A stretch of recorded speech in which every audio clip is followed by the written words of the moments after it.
This is a quick comparison between the Benchmade SOCP dagger and a Chinese clone off of Amazon. The Benchmade retails for about $130, $140. This was $17.95 off of Amazon, and because I'm Prime, it was free shipping. They're very close at first sight. This metal is about the same thickness. The difference is you don't have these serrations over here for grip, and this is a hair shorter. I don't think it's trying to emulate the SOCP Mini because the sheaths are the same length. The finish is a little different. This is a smooth finish, where this has a somewhat pebbled finish. Similarly, you'll find on grills and things like that.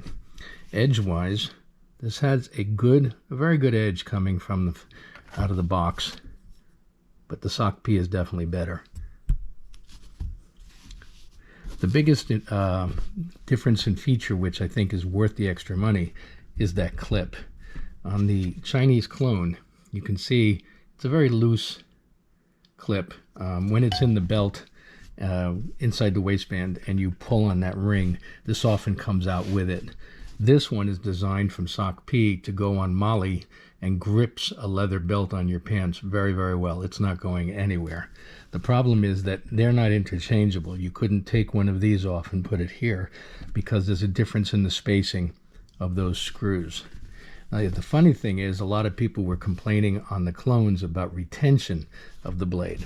And ironically, this one has almost too much retention. It takes a bit of an effort to get it out. You can hear it, and it's not going anywhere.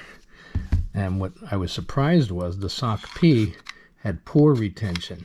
So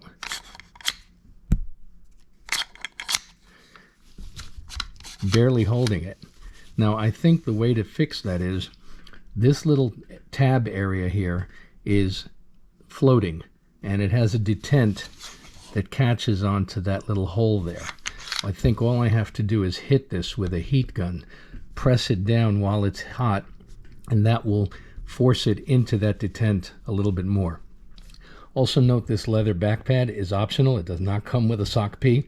It's $10 from Benchmade. It's worth every penny because when you wear these inside the waistband, this has a tendency to grind against your skin. That pad made all the difference. But I would say great value for the money, incredible value when you consider how close it is. But I feel it's important to support American companies, especially our veterans who design these products. So it was definitely worth the money well spent on it. Not sure I would do it for $140, but for the $75 it cost me, it was well worth it.